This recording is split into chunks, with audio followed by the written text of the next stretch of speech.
Hey, what's up everybody? It's Jredd, and welcome to another episode of Dragon Ball Shift. Now, before I get started, I want to address a couple things. First of all, I'm sorry it took so long to get to this next part. I've had a lot of personal things going on in my life, including the loss of a loved one and trying to move into a new house. So I just really haven't had the motivation to continue with this. That is until I ran into a cool YouTuber by the name of Plus Ultraman. He happened to find my series and said it was quite good. And from there, some other people said that they liked it. So I thought, you know what? Maybe I should continue this series after all. So thank you very much. I'll leave a link to his stuff in the description below as well. It's very good. Some great what-ifs for Dragon Ball and even My Hero Academia, so definitely check him out. Alright, now, with that out of the way, let's get going.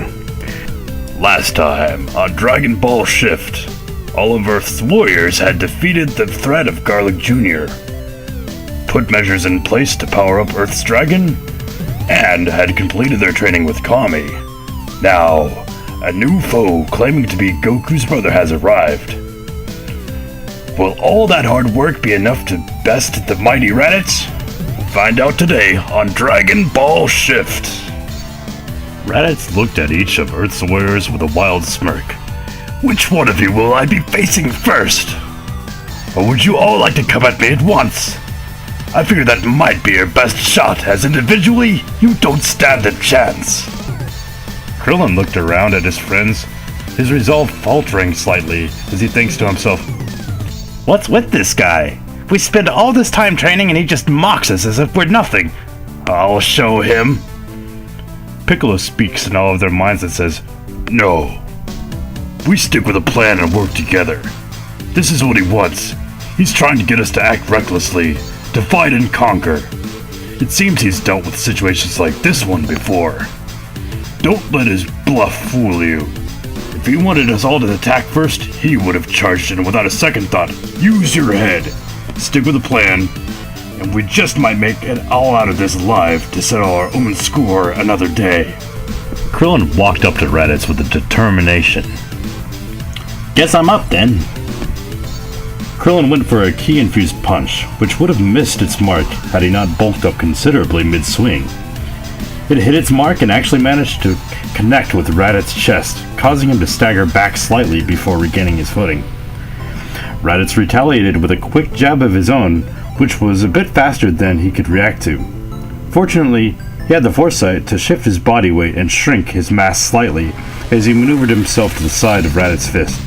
It still clipped his cheek, but he took the punch and rolled with it, grabbing Raditz's arm in a lock with both of his now overly large arms. He heaved Raditz away from him with all his might, and though it didn't really hurt him, it did leave him off balance and vulnerable, just long enough for Yamcha to speed to the side of them and grab Raditz's tail in a vice-like wolf-fang grip. Piccolo confidently sauntered up to the weakened and struggling Raditz and eyed him down with contempt. Firing an eye beam at the side of Raditz's face before he could react, his scouter shorted out and Raditz growled in frustration. Piccolo smirked in satisfaction and said, "It's funny that you claim to be superior to your brother. Yet he got rid of that ridiculous weakness and doesn't need some device to sense energy. For all your power and bravado, you lack the refinement he possesses. Yet, because you are his kin, he offers you one chance to surrender peacefully. As much as the notion disgusts me. If there are more out there like you, we may need all the info on them we can get. Tell us everything you know, don't try anything funny, and we may just let you live if you leave here and never come back. Are we clear?" "Crystal," Raditz said with a gleam in his eye. "For starters, my comrades are already on their way here. That device is called a scouter, and it doesn't just help me locate others, it helps others locate me. In other words, prepare yourselves to face two other warriors much stronger than I am in about a year's time. The General Nappa is about 5 times stronger than I, and Prince Vegeta is twice as strong as that. One more thing. I suppose you sensed my power lowering, did you? Keen observation. It would appear that I've surrendered, would it not? Wrong!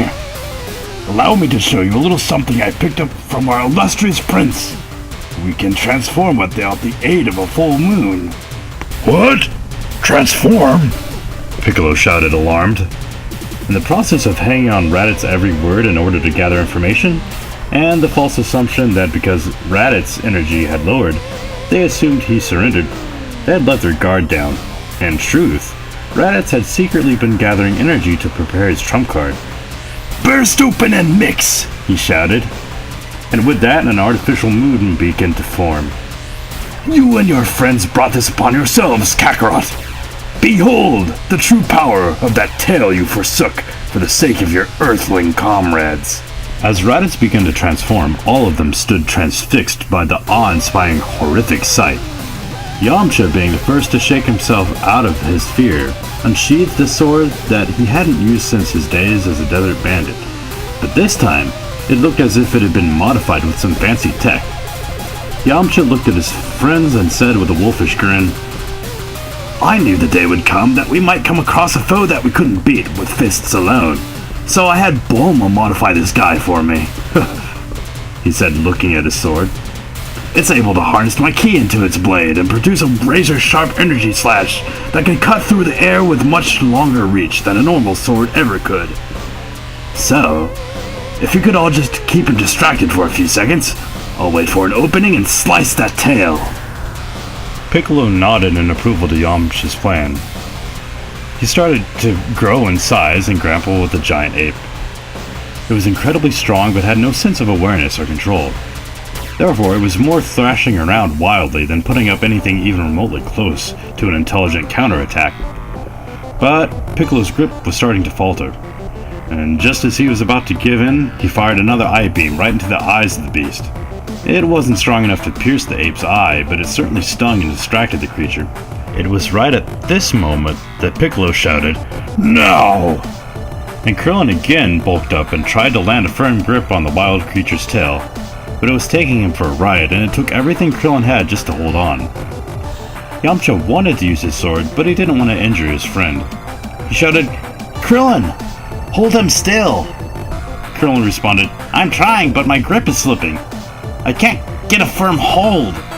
Suddenly, Tien and Chaozu appeared. The childlike emperor was glowing bright blue, while the three-eyed warrior's aura sparked and crackled. Tien allowed his best friend to latch onto his back, while the both of them linked minds in order to reinforce Chaozu's budding psychic powers. It wasn't quite strong enough to hold the beast completely in place, but it did make the beast sluggish, which allowed Krillin the firm hold he needed to bear down hard and squeeze Raditz's tail with all his might. Meanwhile, Goku wanted to fight, but the sight of his brother thrashing around brought back a fragment of a sobering memory that he didn't want to believe was true. But here was the proof, roaring in pain right in front of him. It all made sense now. The tail. The countless times he'd wake up in a daze with everything in complete ruin, and the realization of what really happened to his grandpa that night. He was shaken to the very core with that. That he was the monster that killed his own grandpa. So in his own world was he that he didn't even register the outcome of the battle until it was too late. Yes, they had successfully removed the beast's tail, but not before it had used the last of its strength to leap into the air and let loose a massive mouth cannon. Whoever wasn't incinerated in the blast was crushed by the weight of the slowly shrinking yet still giant creature. Fortunately, Piccolo had his regeneration, so he would eventually recover. The others, however, weren't so lucky. Raditz had no time to mourn the loss of his tail, though, as a blood-curdling scream of pure rage could be heard from his baby brother that actually scared him. Raditz hastily put up a guard, but he was still recovering from the loss of his tail, and thus didn't have his usual graceful balance. He couldn't waste time wondering how his brother managed to fight without a tail, nor did he know just how strong his brother had become. But something in the pit of his stomach told him he was dangerous. Scouter or not, Raditz instinctively knew it would take everything he had just to stay alive. So that's exactly what he gave to this fight, everything. He managed to block most of his brother's blows, but they just kept coming relentlessly. And was it his imagination, or were they coming faster than before? Goku, on the other hand, struggled to remain focused and fight like a martial artist. It was as if something primal was warring against his mind. This resulted in an opponent that was half seasoned warrior and half wild animal. It proved to be a deadly combination. Try as he might, Raditz just couldn't quite keep up with his brother anymore. It was slowly losing ground. He had to think of something, anything, or he knew he was done for. Then something snapped inside Raditz. Maybe it was the frustration in always being called weak by his comrades. The sorrow of losing his tail and knowing he could never go back to his old life without being even more of a laughingstock. Or the fact that his brother had fellow warriors at his side that would die for him. Something that Raditz knew all too well he'd never have with Vegeta and Nappa. Despite being the last of their kind, they were ruthless and detested weakness. Anyone who couldn't pull their weight was as good as dead. If that wasn't bad enough, they were slaves to someone even more merciless than they were. All of this boiled over inside of Raditz, and he screamed. Damn it all! Yelled Raditz. All I wanted was my brother at my side. Someone in my corner who I could endure this hellish life with, even if nobody else in the world gave a damn about us. And when I finally meet you, you've lost your memory, and you have no idea who I am. Pitiful. Worse yet, I practically had to beg you to join me, and what did you do in response? You spit in my face. Even if I bested you in combat, it won't save me from those two. Without my tail, I'm useless to them, Kakarot. You might as well finish it. At least I'll die on the battlefield with some shred of dignity left intact, like a Saiyan. Goku was so filled with rage and distraught over the death of his friends that he was actually about to fulfill his brother's request with a large powered-up Kamehameha wave. But something faint caught Goku's attention. At first, he thought it was just a glimmer in his brother's eye, but upon closer inspection, he realized it was a tear. Try as he might, Goku just couldn't bring himself to finish his brother. Despite all that he had done, Goku powered down and spoke solemnly. Maybe you're not as cold-hearted as you believe yourself to be. I see now that you never had a chance to be anything else. Raditz stared at his own flesh and blood in disbelief. Kakarot, what are you saying? I'm saying, either Piccolo finishes you off with that attack he's been charging for the last 5 minutes, or you join us and we train harder than we ever have. Don't tell me you haven't thought about showing those so-called friends of yours what you're really made of. Maybe. But I've lost my tail, and most of your fighters are dead. What chance do we have? Maybe a better one than you think. I'll bring the severed tail and your green eyepiece thing with us. And if you can think of anything as far as a means to train us, I'm certain my friend Bulma can whip us up something. And if that doesn't work, I may have yet another trump card, but we'll save that as a last resort. Well, if nothing else, I suppose I've brought myself another year on this miserable mud ball of a planet. And hey, maybe I'll at least get to punch Nappa in his big ugly face before they obliterate me. That's the spirit, I think. Let's go! On second thought, looks like they're coming to us. What? How do you... Just as Raditz had finished speaking, a plane was heard in the distance. And so, when Bulma and Roshi touched down along with Gohan and Chi-Chi in tow, Goku explained the whole situation to them. There were some tears, some bursts of outrage, and some looks of shock and disbelief. But when it was all said and done, everyone eventually realized that this is the card they had all been dealt. If they wanted any chance at coming out of this alive, they were going to have to put their differences aside and work together. Among the many things that the genius scientist Bulma brought to the table, here were some of the following. 1. Repairing and modifying Raditz Scouter in order to measure their progress without transmitting the data to anyone else that might be snooping. 2. increasing the limits of the gravity room after learning from Raditz that his home planet had 10 times as much weight as Earth. 3.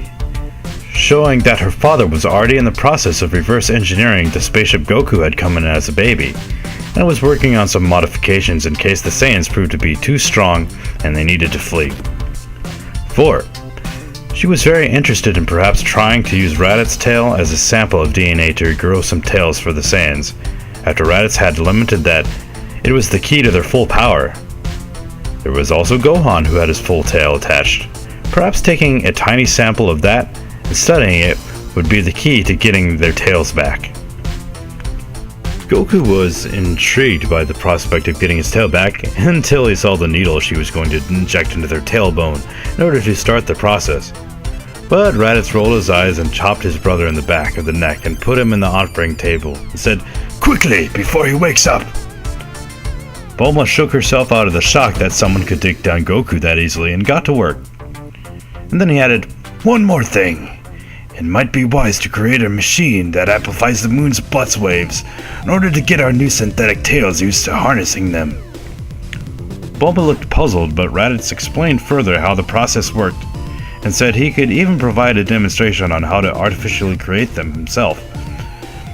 And Bulma could study that energy composition and configure her machine settings based on that.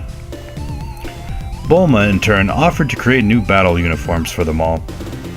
But then Piccolo appeared and said that it was easier for him to make new clothes for all who were willing to fight, and he could add weight to them as well. She was a bit shocked, to say the least, that he was there, but nonetheless silently nodded her approval and thanks. Gohan had been itching to be of some use this time around, and was feeling rather sad and angry that he didn't save Goku's friends, even if he didn't know them very well.